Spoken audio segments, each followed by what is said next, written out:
Welcome to Villanova University and the Center for Church Management. Very happy to have you here for our final webinar in our three-part webinar series on new research on the reuse of church real estate. My name is Matt Davis, and I'm the Associate Director, and great to have you with us on this Friday. So our opening prayer, with Thanksgiving just around the corner, wanted to offer a prayer of thanksgiving.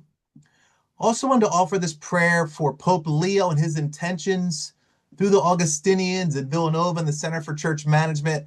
A few people we know here have met with him more recently, and I've always heard that he's asking for people's prayers. So thought it'd be nice if we could offer this prayer today for him and his intentions. Invite you now to take a deep breath, quiet your minds and hearts, and pray quietly with me this prayer of thanksgiving. In the name of the Father, and the Son, and the Holy Spirit. Father in heaven, creator of all and source of all goodness and love, please look kindly upon us and receive our heartfelt gratitude in this time of giving thanks. Thank you for all the graces and blessings you have bestowed upon us, both spiritual and temporal. Thank you for our faith and religious heritage. Thank you for our food and shelter, our health, the love we have for one another, our family and friends. Please help us remember and share these blessings more generously with those in need. Amen.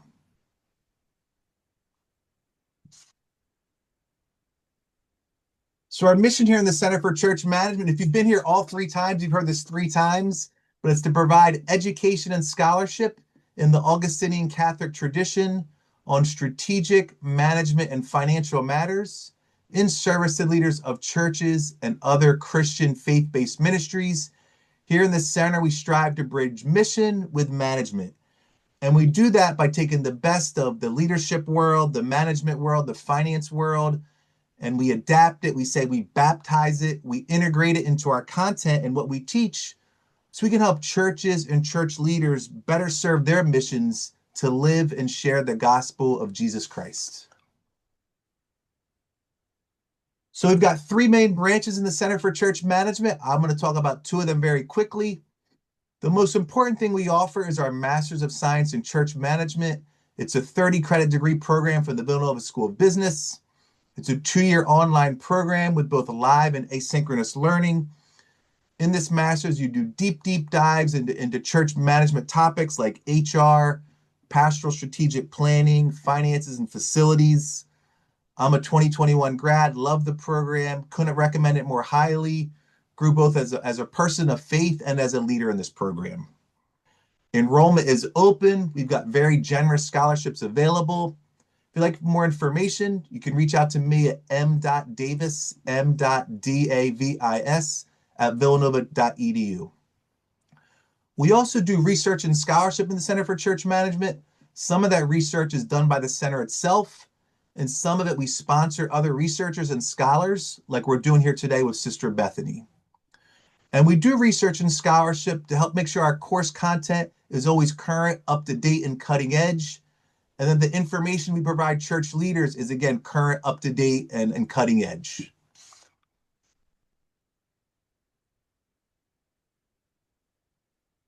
So our agenda today is we'll have our presenter, Sister Bethany, introduced here in 1 second. She's going to present on her research for about 30 minutes or so.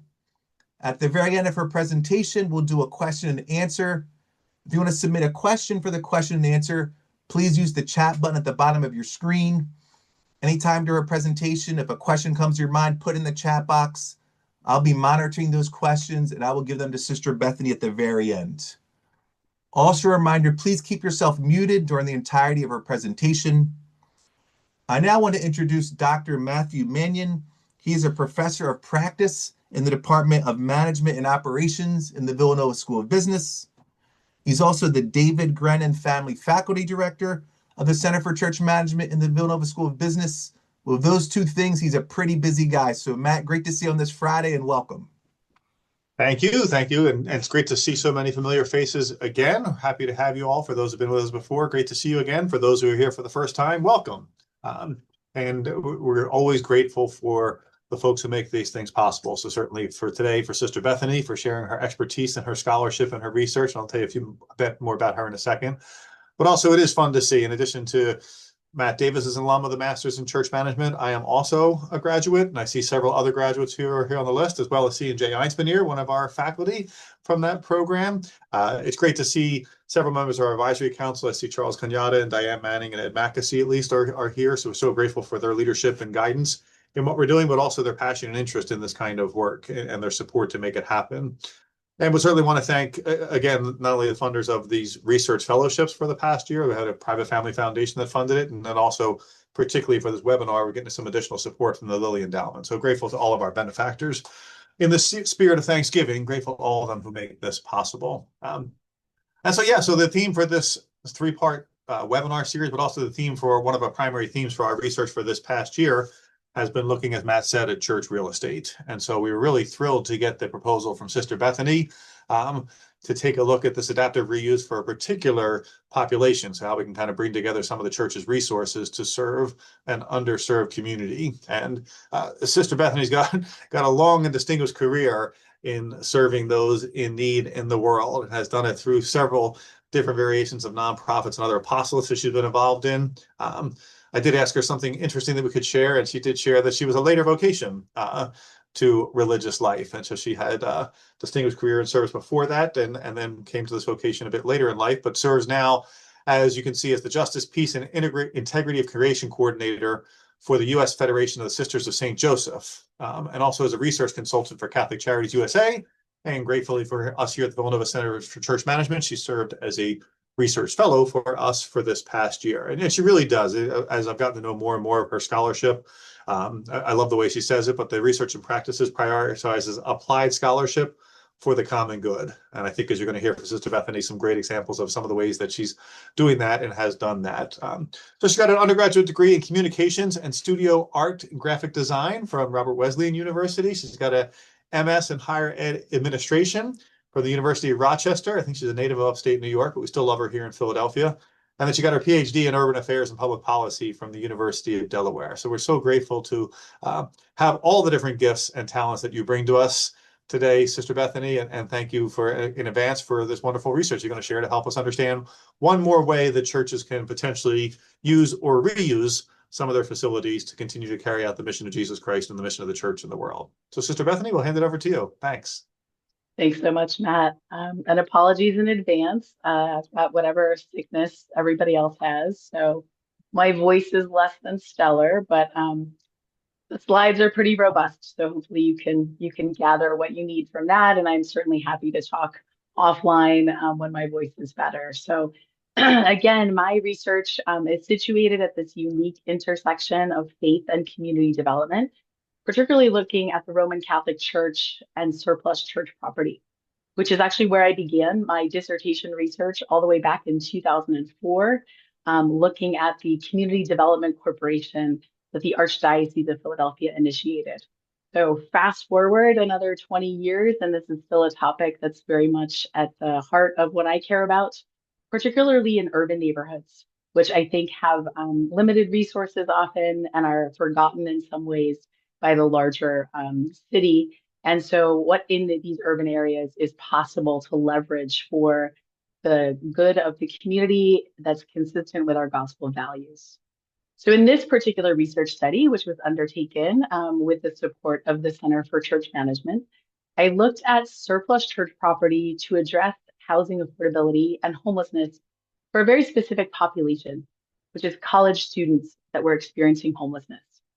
And as the research evolved, it became very clear that there were some big questions on the supply side, those who have the real estate, and then on the demand side, those who are looking for safe, accessible housing for individuals or for particular constituents. So I'm happy to share my study with you. So we know that there are significant housing cost burdens across the country. For the purposes of my study, I looked at two cities on the northeastern United States and one in the Midwest. So certainly we know that the research bears out in these large cities that there are housing cost issues. We also know that there are demographic shifts in people's affiliation with particular religious groups and also with their lived practice and how they actually attend or engage in their religious practice. And that also includes the vocation side, right? So as a sister of St. Joseph, I entered as a group of one. There are sisters in my community who entered with a group of 60 or 100 other women. So we know that not just the affiliation, say, to the Roman Catholic Church, but how people live out that faith has changed over time. Consequently, we have a lot of surplus properties. So if you used to have a convent for 24 sisters and now there are 3, what happens, right, to that large property that's available? So there is good information and research about these properties being reused. But the bigger question often is, how does that come about? And how can we perhaps do more of it?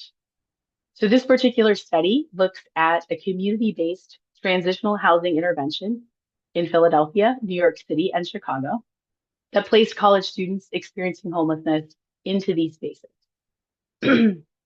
I'll just briefly mention the literature because I think as practitioners, many of you are not spending your time reading journal articles. But as an interdisciplinary scholar, my research draws on a wide range of fields. For this particular study, I looked at church real estate and often the barriers to reuse. I looked at the specific population. So it's an emerging literature around college students experiencing homelessness. I looked at research on decision-making by religious leaders. And then what are some of those mechanisms once we know that there's a population that needs housing? What have been the mechanisms specifically for housing homeless students? And then I proposed 4 research questions, 3 of which held up and 1 had to get tossed out. And I'll say a little more about that.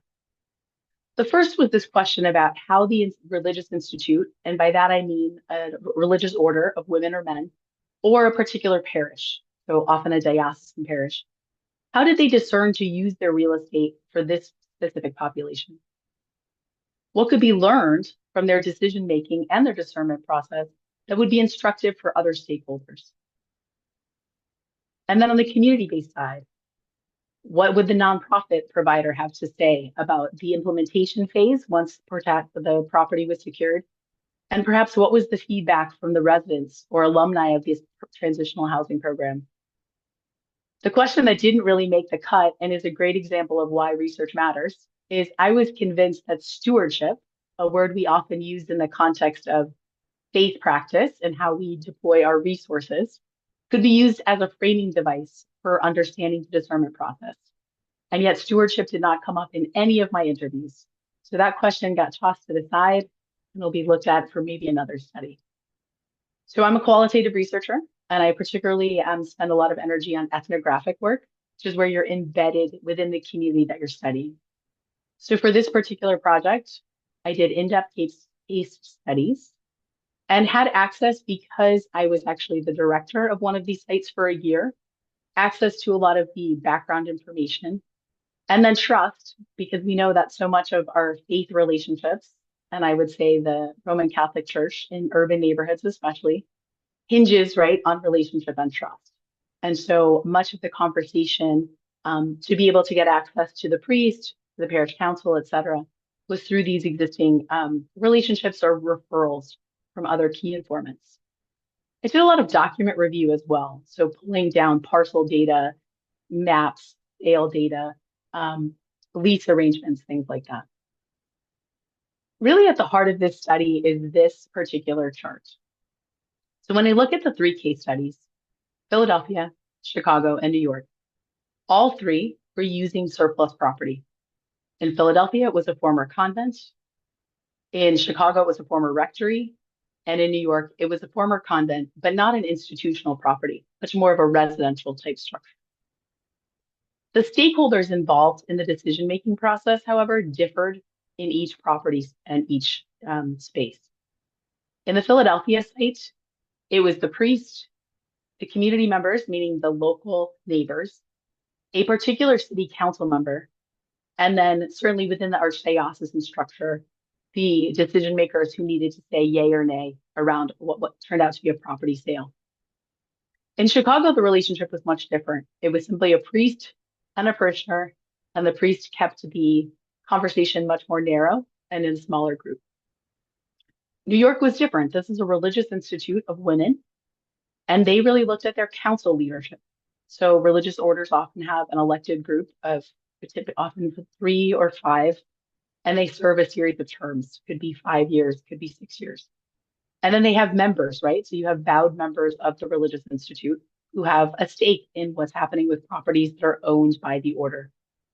In this particular location in New York, the residential property was adjacent to a girls' high school.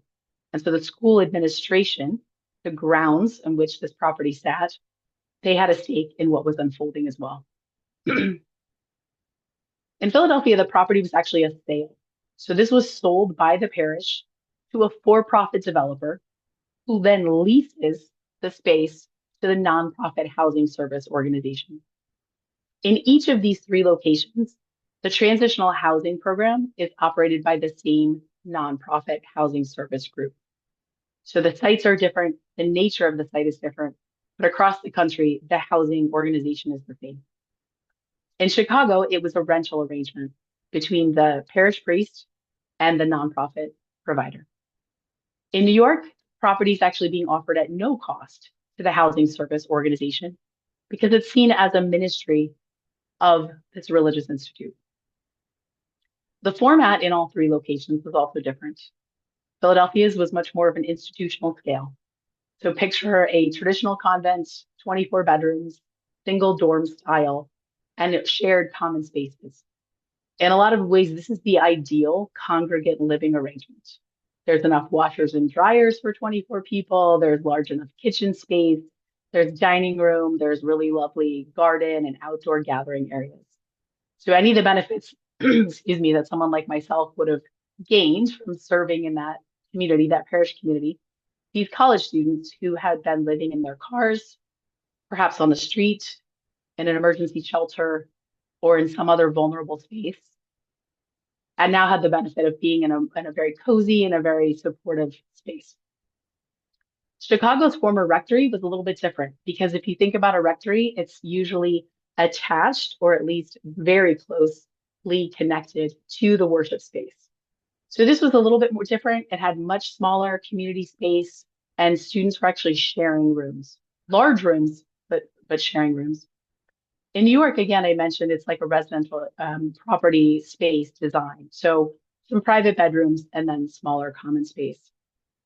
The capacity then is different in each of these locations. So in the Philadelphia site, 2 to 4 students from 2 to 4 year schools, part-time and full-time students, and students of all genders and identities are able to live there. In Chicago, because it is on an active parish site, the community continues to operate, and although they didn't need that rectory space because it's a merged parish and the priests live elsewhere, it was really older students and students who are returning to school, perhaps after some sort of life situation, like having a child or migrating from another country. The one in the Religious Institute is actually all full-time students. They're all from the same university, and it's only serving women at this time. And again, it is on the campus of a girls' academy. And so that gender dynamic made sense for them. Something else that I just want to point out in terms of leadership and decision-making, the engagement in each of these spaces really hinged on interactions that people had with each other versus with institutions. And so you'll see that come up as they talk about the interviews. Some of the high-level findings. It really was on the supply side, the people who had the property that determined what was going to happen next. So there was less of a deliberate focus on mediating homelessness and more of a desire to put the property to good use. The property decisions were really also made through a sense of urgency around what was happening in the religious institute or the parish. And they were made based on informal networks. They were also made based on geographically specific relationships, which has some implications, right? That can limit the potential scale, the replication of the model, and even the stability for the homeless service provider. Those are the people on the demand side of the equation. So what do I mean by this? Well, the folks that have the buildings and the folks that need the buildings do not neatly align. If you're interested in this webinar, you're probably on one of those sides. Perhaps you're a priest or a member of a parish finance council who has an empty building or a building that could be leveraged. In the case of the Philadelphia property, the parcel was actually across the street and is a much more modern building from the historic church. Because it was a separate parcel, it was actually very easy to sell. And so that was much more interesting and accessible to the conversation for the homeless service provider than when one is co-located on the same campus. But we know that no matter what, there's not a registry of these available properties, either for the diocese or the religious institute. There's nowhere that you have to submit the almost done being used or totally done being used property availability. And we know from religious communities and the conversations that I had that they often see any public knowledge of that property being available as a potential liability. If they want to repurpose it themselves for, say, something in line with gospel values rather than economic income or economic gain, there can be questions as to why they're not leveraging that property for the financial gain. And I would say uniquely too to women religious, owning your own property is one of the few spaces that women have had in religious life where they could exercise some control and power in ways, particularly historically, that were different than what they have access to now. So we know that real estate has a certain power. The role of personal networks. In each of those scenarios I described, all three case studies, it was not the centralized church structure that facilitated the eventual match between the property owner and the community-based housing provider. Rather, people had relationships where the knowledge of this housing program came to be, or the priest in one case told me he put the word out on the street to let folks know that his content was now going to be available for some other use. Those relationships and connecting points are vital, but again, they limit who might have access to that space. They can also limit the equity component. So in talking to a university partner who knew that they had a number of students experiencing housing insecurity, this particular individual had been in many spaces asking folks about what the strategies might be to house their students. And it wasn't until the conversations began with church stakeholders that in those rooms, there was a new set of language, a new set of kind of codes around church structures, words like the curia or the diocese or the real property office. And so this particular individual who was actually tasked with the care of these students, the vulnerable students, felt like they were outside the equation and said, if I didn't have a priest through their campus ministry office engaged in the dialogue between the person who had the property and the students who needed it, they wouldn't have even known how to navigate the process. And so I think, again, that's a question around equity and access. There's also differing concepts for building use. If you've been in the Catholic Church or perhaps in another historic institution, you know that we often talk about the Catholic Church thinks in millennia. The priest with a surplus property in Chicago really wanted a long-term lease for the rectory. He was interested in a 10 to 15-year lease. Whereas the homeless service provider said, this is a new population that has become unhoused. We have unreliable funding streams for keeping these people housed. We're not sure from year to year if this is going to be a program we can continue to operate. So a 3-year lease might make more sense. And then on the supply side, or I'm sorry, on the demand side, there was concern from one of the housing staff, so in the transitional housing program, that sometimes the religious institution wants to do well and to do good with their property, but it's empty for a number of reasons. And one of those might have to do with deferred maintenance. And so if they can't repurpose it on their end, and now the housing provider is available to do that, there might be a lot of deferred needs, right? There could be a lot of resources that need to be invested, but that might not all be revealed upfront. And so while the priest or the religious order might be really hemorrhaging money and needs to bring in some income to cover that red ink, the housing provider also doesn't have limitless resources. And so how, if you have this empty property, can you be transparent upfront about what might be transpiring as the youth unfolds. Just gonna take 1 second here.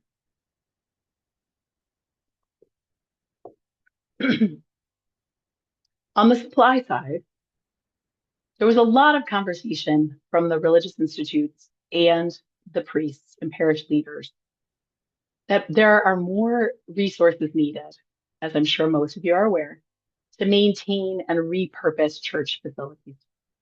So one of the particular priests talked really in glowing terms about successful projects in other parishes, particularly in a Catholic Charities context, where there were these intentional collaborations that generated significant rental income for his peer parish priest.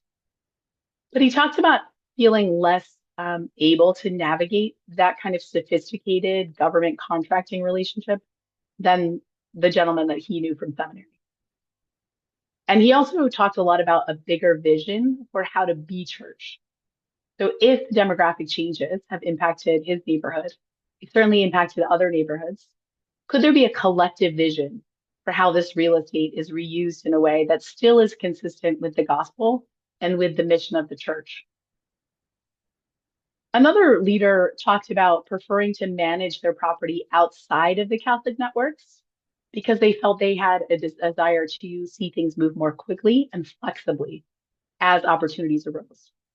So in this case, choosing to work with a housing provider from a little bit smaller community-based site that had a little bit more nimble funding mechanisms seemed easier and maybe more immediate in terms of generating resources for the religious institute than it was if they were to partner with a large scale organization. And so that was something kind of to keep in mind, that these flexible relationships also had a kind of a nimble nature to them. In all three case examples, and I think this was a profound part of being in one-on-one interviews with leaders, they felt that real estate dealings consumed considerable energy and time that wasn't central to why they entered either religious life or the priesthood. And so there was a little bit of, I think, cathartic conversation about the spaces, but also a desire to say, who could come alongside me? If I have the supply, if I have the buildings, are there ways to be more trained, to have more knowledge, or are there other people who could do this for me? Right. And so sometimes that urgency or the need to move on to something else resulted in somewhat tenuous property arrangements. We also know that some of the leaders that I spoke with felt like they had acquired the skills they needed after being a priest for many, many years, but they spoke of learning on the job as each new issue arose. So when I was in the Chicago site, I spent a lot of time with a pastor who was very interested in me understanding the boiler systems, the roof lines, and a number of really intensely structural components of the entire church campus. And I don't know that anyone had asked him in a very long time about these sites, right? And he's someone who is managing multiple parish locations as he is pastoring across a group of 2 or 3 parishes. But what about on the demand side? So if you picture anywhere in these sites from 8 to 24 college students living in these spaces, we know that there's a high level of vulnerability there. I mentioned the student populations where they had been living prior. And many of the reasons that they became homeless in the first place have to do with vulnerability. So when I was leading the transitional housing program in Philadelphia, 40% of my students were LGBTQ plus who had been evicted or asked to leave their family situations because of a conservative faith practice, both Islam and Christianity. And so there's a certain kind of fragility, right, in making sense of the world, particularly at that age, 18 to 25. And so trauma-informed housing programs try to offer young people, or any resident really, a sense of durability and consistency. However, if on the demand side, you're looking to house people quickly and to scale up, you might enter into arrangements that aren't always as clear as they would be if you were renting a traditional location. So if you are going out and building a new property, right, you have a sense from the beginning of what it will look like.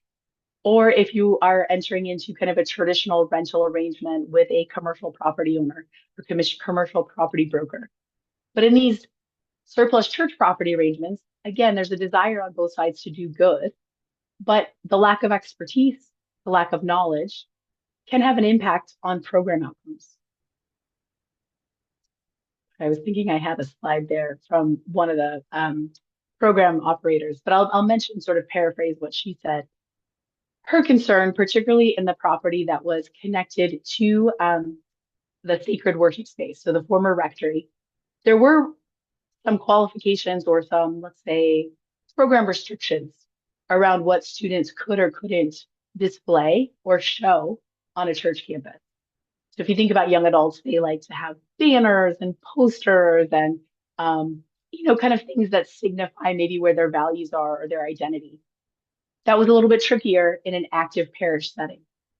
There was also some confusion on the part of the residents as to whether the priest or the users or of the building or the other, the congregants, we might say the people that come to worship, if they would support them in their own identity and how they were making sense of the world. And so again, some of the spaces have really clear guidelines. This is your space, live into it how you choose to. And others had some restrictions on how students could present themselves. And so I think that that could have some implications on the vulnerability of the young people who are being housed. So what do we do about all of this? I am more convinced than ever, and since I've been doing this now for almost 20 years, that we need to incentivize ways to centralize listings of properties. And what do I mean by that? I mean, how do we go from a priest who has 22 buildings when he gets 4 parishes merged into one, to be able to assess the properties in a reasonably quick time frame, understand the most effective and practical uses for the work of the church, and then also identify and make sense of the needs in the community that touch on charitable works of mercy, systemic change, issues of justice, and then be able to identify which ones could be reused in some form. You're also thinking about cost benefit, right? So once the property is sold, the property is gone. But long-term lease arrangements could generate ongoing income. However, then you function as a landlord. And so do you want the implications and the liability of functioning as a landlord for a long period of time?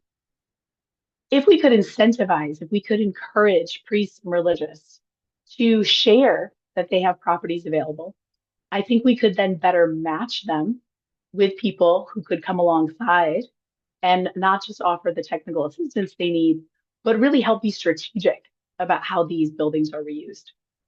So one thing that I have seen working well, and I'm biased because I'm working with Catholic Charities on this, is to create a community of practice where property owners, meaning again, the religious institute, the parish priest, the diocese, and service providers work together on a regular basis to foster that trust as well as the network resilience. And what do I mean by network resilience? I mean, in a particular neighborhood, I have seen parish priests have really robust kindergarten programs, preschool programs that generate a lot of income for the parish school. And then in a city like the city of Philadelphia, which went to a universal pre-K model, which was very wonderful and served a lot of underserved young people, that then took away a source of income for the parish. Could that network of people who are already talking about land use, buildings, and the changes in demographics or social issues in their city, in their specific geography, could they more quickly repurpose that property for a second or third or fourth time in order to preserve it within the consistent values of the church, as well as serving the needs of the neighborhood?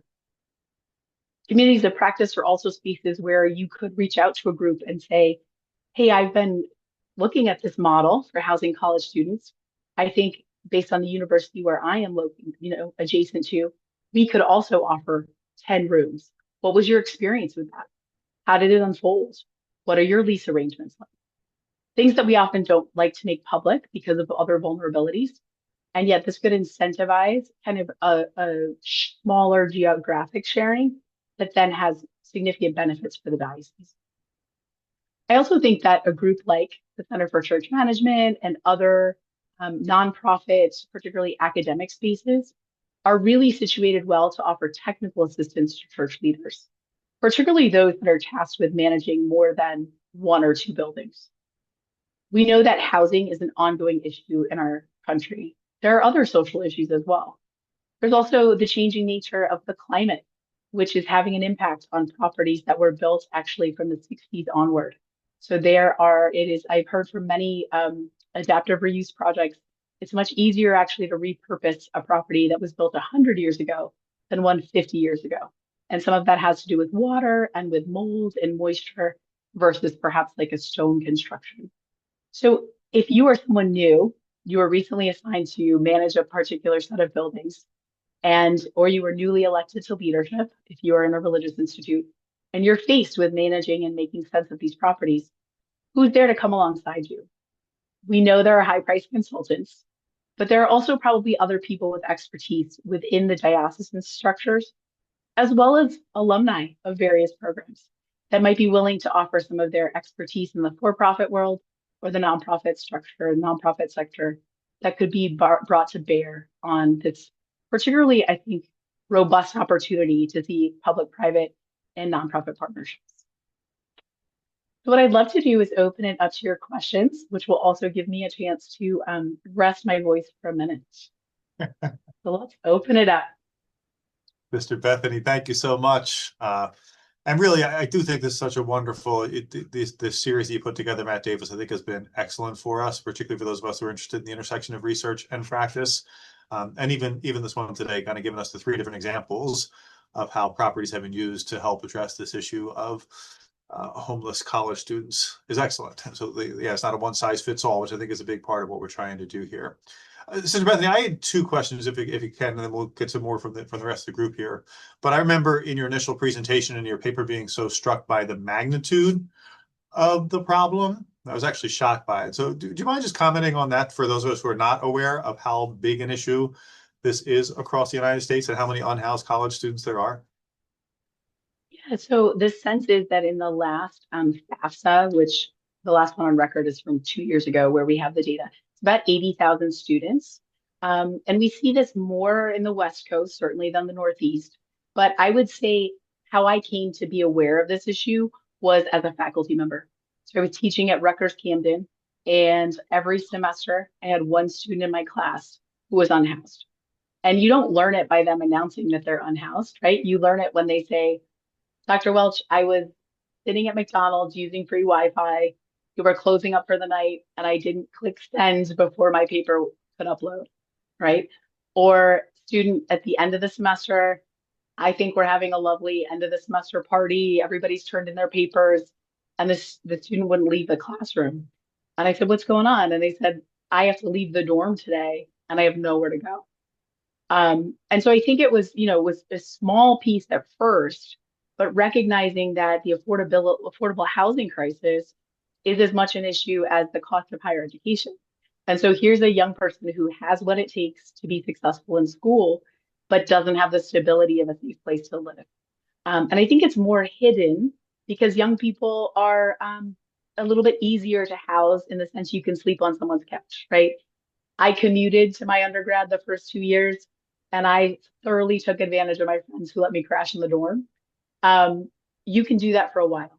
I had a student who was actually sleeping in the student lounges, a student who was sleeping in a library for almost 2 months using the showers at the gym. And so it's hidden in a way, again, that I think is different than other experiences of homelessness. But it's also this type of stability of the housing component is also what could get them to graduation. And so I think the exciting thing there is this is a model that can help break the cycle of poverty because we know that college degree is what leads to higher income earning. So I think it's just a huge, again, before reading your paper or seeing some of your research, I had never really considered it, and I teach at a university. But once you raised my awareness of it, it was fascinating to think about.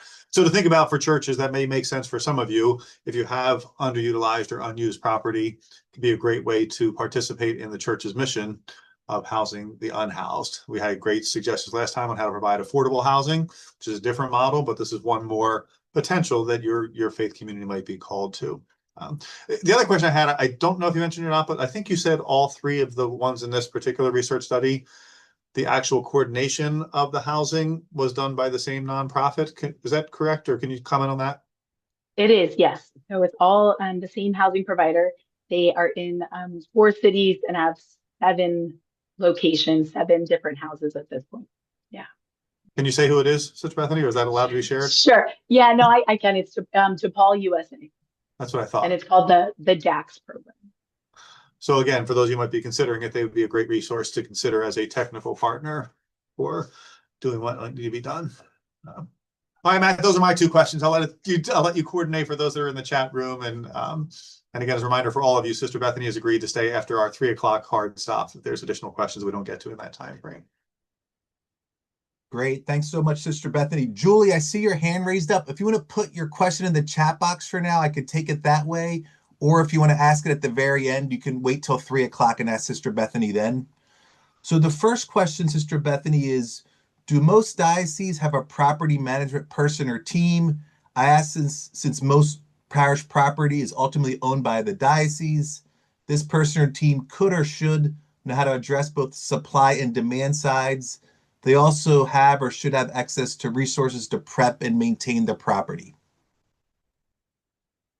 So the technical answer is yes, right? That is accurate. There's a real property office typically for the diocese. However, I know even as a researcher, just trying to get in touch with folks, limited capacity.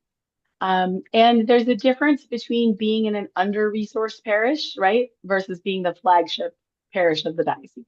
So there are often people who are very good, also pastors who are very good fundraisers and have come from maybe another parish where they have a lot of young professionals who comprise their parish council. And then there are folks who are kind of out at the fringes, the margins of the diocese, who have less sophistication. And so if it was as simple, I think, as calling the diocesan office, we wouldn't be in the situation we're in with surplus property. So I think there would be a desire to grow. I certainly recommend kind of growing some of those offices with an eye toward this kind of systems work, right? So less, people to answer the phone, and more of what's the strategic way we want to engage with our properties? Are they mechanisms of the gospel, or are they, just a drag on our resources? So I think the place where I've seen some really robust programming is in offices that had a planning, in diocesan structures that had a planning office. I think those had actually paired up often with the property folks. But now we're seeing much more of, okay, we're going to call the property office once the sale is ready to be considered. And really, you want to be in conversation much farther back in the timeline. But again, there's just not the capacity. In my experience, there's not the capacity in each diocese. And I'll say this, and apologies to any institutional church folks on the call, but again, we haven't always incentivized giving that information, especially if the particular parish owes a lot in assessments to the diocesan structure, right? And so if you are behind in a lot of your payments, and you know that the sale of that property just covers that red ink and then you're back to zero again, could we address it much sooner? I know the priests that I've talked to would love to see also more access to revitalization funding, kind of the way we do with like economic opportunity zones in urban neighborhoods. So I think there's a lot of strategic ways we could address it, but in my experience, there's just not the level of sophistication or resourcing in the diocese. Thanks, Bethany. Bethany, a quick question. What's the name of the group, the DePaul group that is doing that manages those 3 properties on the demand side? Yeah, so in this particular study, it's DePaul USA. And I can put it in the chat as well. Okay, great. Next question. A directory of available properties is a great idea. Is there an issue with various state realtor laws or a third party is listing these properties? I know on the legal side. I know that in each of the arrangements I looked at, the stakeholders did not want to engage the services of a realtor. And in many, particularly of the religious institute arrangements I've looked at for other research, because of the fee structure. And so they would rather work directly with a buyer, which brings in other questions, right? So, and that's where I think some of those personal relationships can be valuable.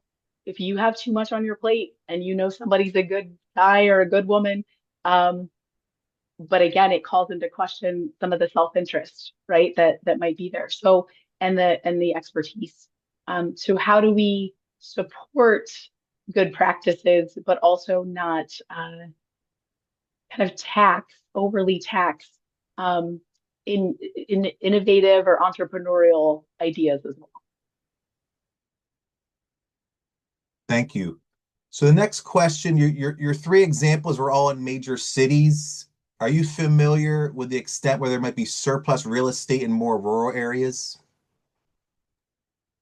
There certainly is, but that's not my area of expertise. So apologies. I can jump in on that, Matt, and just say that, yes, so based on the work that we've been looking at and the number of church closures going across all different denominations and traditions, but I mean, there's an estimate that up to 15,000 churches will close in the US this year. And they're not all being sold to other churches. And so we had the research from Dr. Lawton in the first week of this series where, like 40% of them were being sold to other churches. But there are plenty of rural churches that are also at least have underutilized space on them. And so it might be potential opportunities for something like this as well. They might not have as big convents or rectories because in the rural spaces, they tend to be 1 or 2 bedroom things. So there's that challenge from the supply side, but there certainly are facilities in those spaces that are underutilized. Thank you. This is a resource question, Bethany. Part of the reluctance of many of our parishes in space utilization has not been wanting their small staffs to become property managers. Do you or does anyone else know of Catholic, nonprofit, regional models for managing properties? I don't, but I did just talk to a men's religious order about this because I think it's a need. And I think it could be a wonderful ministry if a group of Catholic business owners wanted to create either an LLC or a nonprofit structure, but to take that on and to take that on in a meaningful way. We often have property managers, right, who work specifically in housing or commercial property, but this would be a unique addition to the mix to say that the whole purpose is to manage these structures, not unlike my order has a fleet team, right? A leasing company for our cars. We have another set of folks that manage our investments. I think that is a business, particularly as you have fewer and fewer members of a leadership team, people, vowed members who can serve in these various posts. I think investing in some of that in a collective way would be a great grace for the church. Great. I'll do one more question, then I'll start to wrap things up.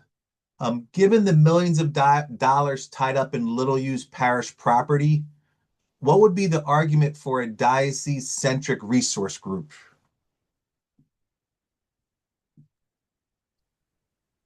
And this is going to sound idealistic, but I think the centralized listing is to be able to respond to the needs of the local community, right? So if daycare is a need, if housing for pregnant women is a need, I think sometimes the folks in social services and case management, they know in a way that the priest maybe doesn't know what's emerging, right? But if you have more centralized conversations, I realize you sacrifice some power and autonomy, but you could gain economies of scale. And I think there's the learning from one another requires that trust, right? But I've watched, and I'll just say like some of the priests I've worked closely with, it's their class from seminary that they go to, right? When they have property questions, the people they trust, they were in class with them. They know, the gentleman in Chicago, he kept telling me, who else are you talking to? Don't tell them about my plumber. Don't tell them about my electrician. Like I have a special group of priests I share those contractors with. I don't want somebody to take my contractor. So this centralized piece is a risk, but it could also be a gain. So how do we engage in meaningful conversation for the good of the church globally versus we say to people, defend, protect, and sustain your little units, right? Because nobody wants their parish enclosed. I get it. But also, are we here for just our little jurisdiction and identity, or are we here for the whole? And so I think that the opportunity is also, for example, like this organization I studied, if they knew in 5 cities they were looking for 5 convents or former rectories or former schools, if you could call up one office and say, this is kind of just like I would if I was going to a real estate broker. I'm looking for the commercial broker. If I'm trying to open an office in a city, I'm looking for X square feet, this number of desks, maybe like a gym and a kitchen. Why can't I do that when I go to a diocese if I really want to be attentive to the needs, the social and structural needs of the region? Great, thank you. Well, I'm going to start to wrap things up. If you have a question you want to ask Sister Bethany individually at the very end, you're welcome to do that.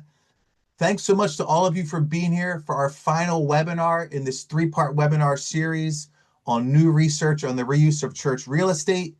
Hope you feel really inspired like I do, seeing some churches using their surplus property for such a noble cause as housing homeless college students. The recording of this webinar will be posted soon on our playlist under the Villanova School of Business YouTube page.